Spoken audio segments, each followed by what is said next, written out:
to not respond with anger, to know that the child is mimicking what they hear, or might even be put on a mission to say certain things or to act in a difficult nature, and to respond with love to that child.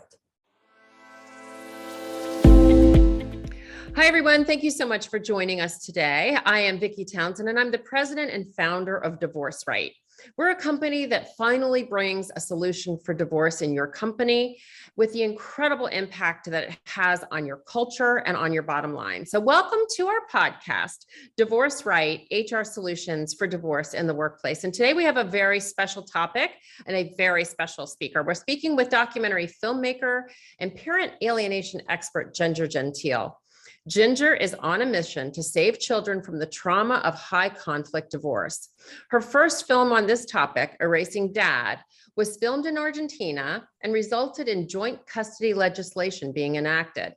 Her latest film, Erasing Family, currently streaming on all major platforms, exposes the trauma children suffer when a loving parent is erased from their lives, a problem that affects 22 million families in the US alone. For this film, she crowdfunded nearly $500,000 and created a network of parents who went from victims to activists. Gentile was named as Architect of Change by Maria Shriver and has spoken at South by Southwest and appeared in the Atlantic Magazine, Washington Times, and on shows on the Bravo, ABC, CBS, and NBC networks, as well as numerous podcasts, including this one. In her time serving as the executive director at the National Parent Organization in 2019, she added 6 new state affiliates and garnered national press attention for the Shared Parenting Report Card.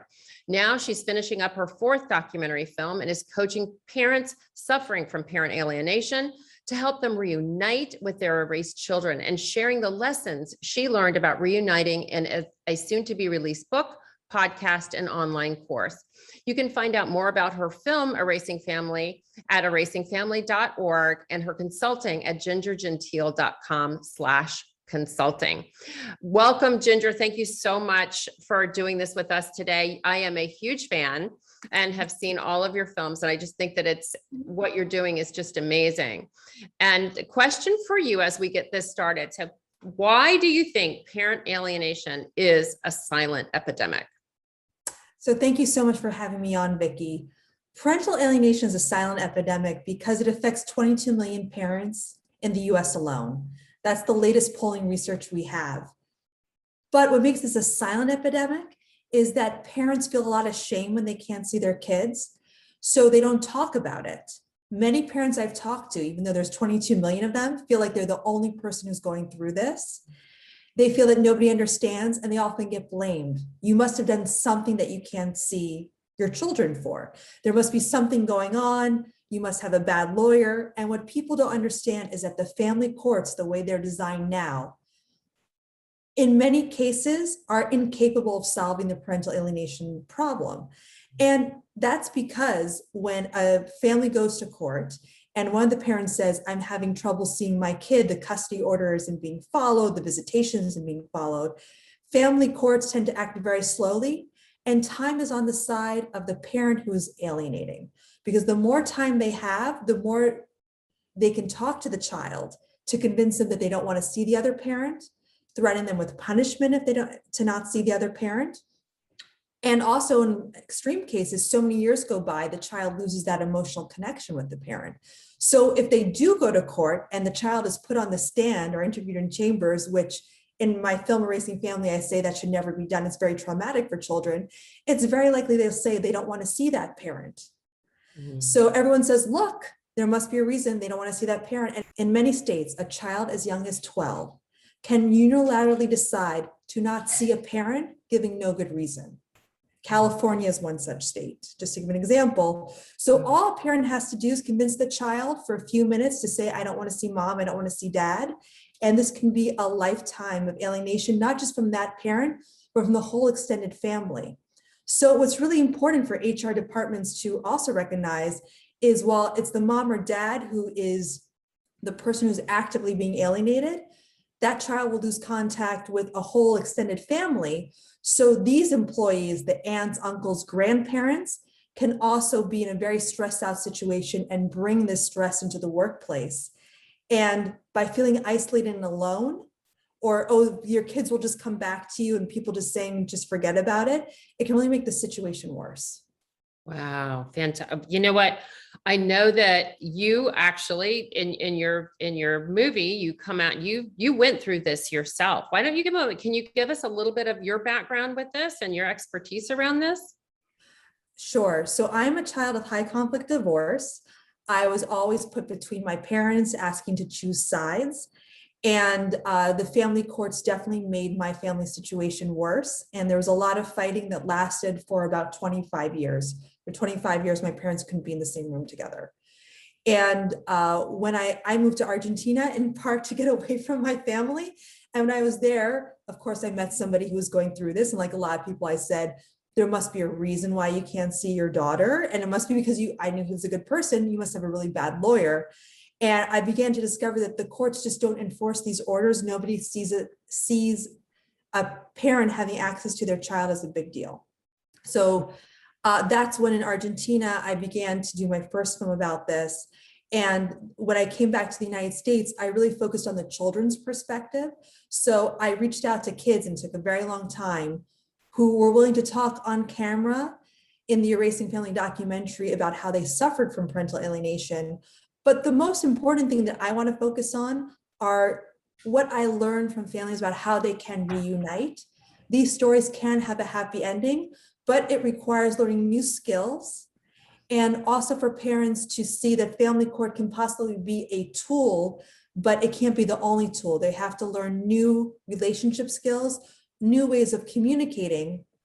But the good news for HR departments is a lot of these skills about how to deal with a highly conflicted person also translate great into the workplace.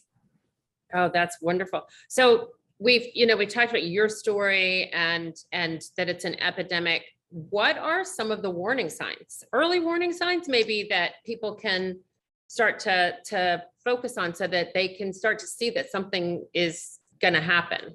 Right. So as far as parental alienation early warning signs go, what people have to look out for is that fighting and bad mouthing to a certain level, unfortunately, is normal in divorce. We really have to teach people that any level of bad mouthing can be very bad for children, because they are half of each parent. So when they hear your mom is horrible, the child internally thinks, I am half horrible, right? So we really need to educate parents not to put kids in the middle, not to tell them secrets, not to get them to take sides or to send messages back and forth. That's for everybody. So that's wonderful. We can accomplish a lot by teaching parents these skills. Unfortunately, there's some parents who want to use child custody as a way to get revenge on the other parent. They were cheated on. The other parent was a liar. So they say, I want to take what's most important to you, the children. Or, and this is very important as a warning side, one of the parents could be reenacting childhood trauma. So if one of the parents did not have access to their parent growing up, if their parent was erased, it is very likely that they will repeat this trauma, or that they will become a victim to this. So basically 50% of the kids who experience parental alienation will end up alienated or alienating if they have children. So Wow. That's an early warning sign to tell people, like, hey, if your soon-to-be ex-spouse suffered from this, or if you suffer from this, you have to be on the lookout, because you are repeating these patterns.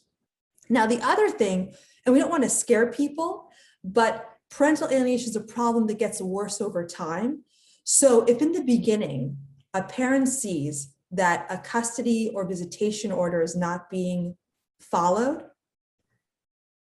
more than 2 times, I would say, because most of the times people wait for a dozen times, they should contact legal counsel right away. And they need to make sure that their divorce agreement says there is a friendly parent principle, which is that the parent with custody, or both parents, if they have joint custody, have to follow the custody order, or they might lose custody. This is super important. So you need to go back to court right away. The longer you wait, as I said before, the worse it gets, because then the child can actually be turned against the parent. The other thing too is for parents to learn skills that if a child says, I don't like you, mom says you're bad, dad says you're a liar, or whatever, to not respond with anger, to know that the child is mimicking what they hear, or might even be put on a mission to say certain things or to act in a difficult nature, and to respond with love to that child. And this sounds obvious, but it's a skill that often has to be taught, and parents have to practice. And this is something where if people see that this is happening, to get help and to get specifically a coach or a consultant, a lawyer who specialized in this, a psychologist who specialized in this right away, and to also know that what really helps is to set firm rules, to be friendly and firm with the other parent. And what a lot of parents do is they say, well, I can't see my kid on Sunday. That's okay, as long as I can see them next Sunday. They have to be very firm, but also not get angry. And this is the rope they have to walk, which is very hard. You need to be firm so you're not a doormat, but you also don't want to show up angry or hysterical, because then that will be used against you. Look, you're angry, you shouldn't see the kids. So there's a lot of training that has to go on. But if people can identify this within the first 6 months, there's a very good chance it can be stopped and reversed. The problem is when people realize what's going on 5 years in, and most of the people who contact me, unfortunately, are on year 5 to 10 of not seeing their kids.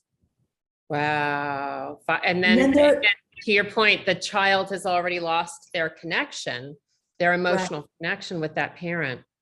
Exactly. So that can be very tragic.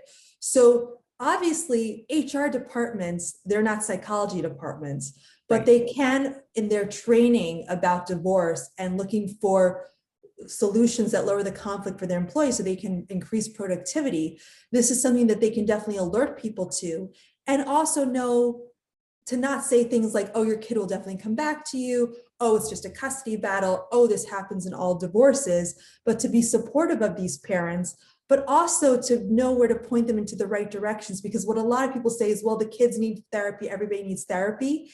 And in these cases, what they need more is coaching. They need clear plans, because also if somebody is alienating because of past trauma, just going to a therapy session for a few times that's court ordered, it's not going to help. These parents respond to clear boundaries. So the parents need to know when they go to court to ask for clear boundaries and not say, let's get everybody into therapy. That often doesn't work. Interesting. I know you had said this is actually much more widespread than even I had been aware. Can you give us some statistics on that? Sure. Studying parental alienation is in its infancy. Jennifer Harmon, who's in my documentary, Erasing Family, she did polling, and she was the first person to do polling. And what she found is that 22 million Americans report being alienated from one or more of their children. It's also important to say that in some families, if there's siblings, one child will become alienated and the other will not. That can also happen. And what we have also seen is that talking to people who are in the field, they would say that this happens in about 1 in 5 cases. So the majority of parents will divorce, there will be conflict, and they will be able to resolve. But 20%, that's still a big number. Huge. And also the other thing to be aware of is now we're seeing more families form from never married parents in all socioeconomic strata. And for a lot of, so it's one thing to go through a divorce when you live with somebody for 10 years. It's another thing to have a child custody issue with somebody who you knew very briefly.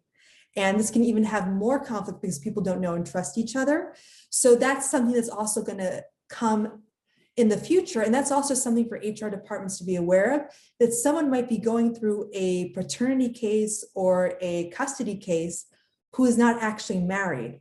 So education about child custody issues and paternity issues should extend to the entire company, and not assume just because somebody is single, right, that they are not going to have a child custody issue. Do you know the rules? And I think this was on one of our other things that you had done with us at National Association of Divorce Professionals. What is the ruling around not being a legally married couple and custody and potential setup for parent alienation? So that's a great question to talk about paternity in the United States. So the United States is actually very behind the times. In most countries in the world, the father is the father and has rights to the child because he is the biological father. In many states in the United States, and each state is different, that is not so. If you're unmarried, even if you're living together and have a relationship together, you have to, one, be put on the birth certificate, and then in many states also sue for paternity. And a lot of parents don't realize this. So it has nothing to do with by naturally being the biological father, you are legally the father. And also another flip side to this is that sometimes a father can be declared the father who isn't. So he is forced to pay child support. And if he doesn't challenge this within 2 years, he will automatically be the father forever, even though he has DNA evidence to the contrary. So it's very important that if a man has a child and he's not married to the woman and he wants to be in the child's life, to consult with an attorney right away. And this is unfortunate because this is a cost. It's also to sue for paternity. It's quite an awful process. And it doesn't happen automatically. Even then, the courts will say, well, we're not sure if we really want to give you more than just like a few hours of visitation. So fathers who are not married are at a big disadvantage. And I do tell men all the time, if you're planning to have a family, and this is not my moral judgment, get married if you're in the United States, because the lack of rights you have if you're an unmarried father is quite incredible and quite old-fashioned. It is. And it's very interesting because I think here in Florida, where I am, there's a form that you can fill out at the hospital, but you're not automatically given that form if you're not married, which I think should be another thing. That's another conversation for another day. But if you're there and you're delivering your baby and you think that everything's all wonderful and you just aren't married, you've got another thing coming, because she actually has the right to take that child out of state without your permission and all of that other thing. So this is a big thing. And I imagine parent alienation is a part of that because, oh, well, you didn't know, so too bad, so sad. That is correct. There's a lot of just misinformation out there. And also that people think that if they go to family court, they're going to have a sympathetic forum with highly trained professionals who are going to act quickly. And that unfortunately is not the case. So it's very important to also let parents know that they need to present their case in the simplest way possible, do a lot of the legwork for the lawyer, like listing timelines and evidence, but also that to show up to court with tons of exhibits and evidence doesn't help either. And that's because the family courts are overwhelmed and judges don't want to hear it. So you need to focus on family time is not being honored. There's a campaign of bad mouthing, as opposed to asking for more and more interventions or psychological evaluations or custody evaluators, guardians ad litem. This can often make things worse, because I warn parents, you never know the bias of the person who's going to be assigned.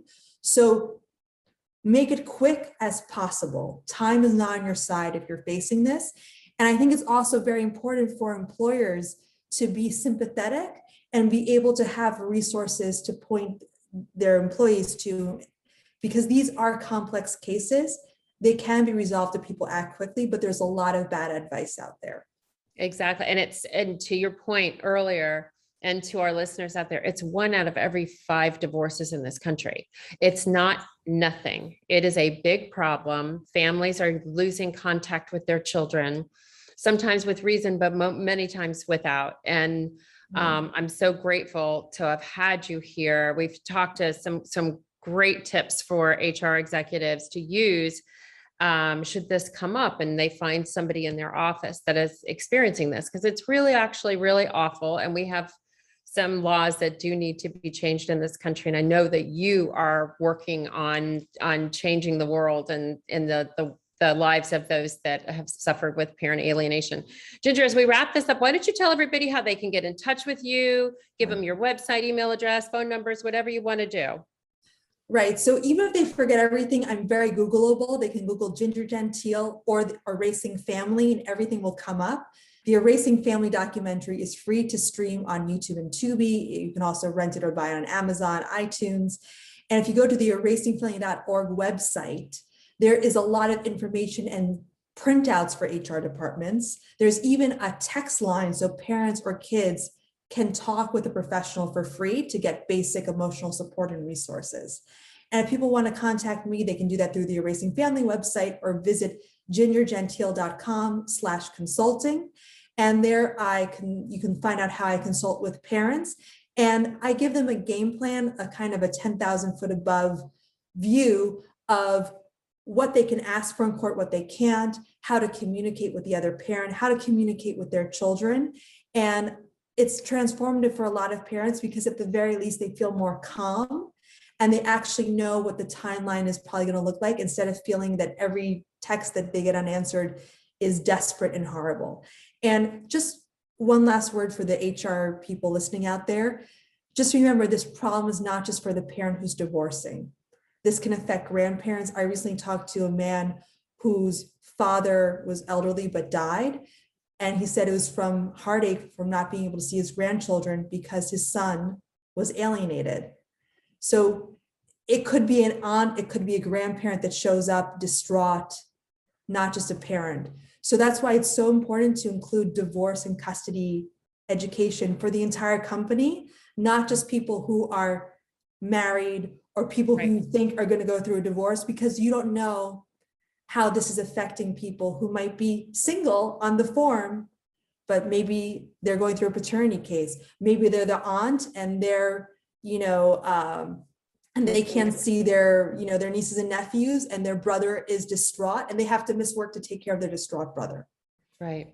It's such a big web there that it impacts so many people. Ginger, thank you so much for being with us today.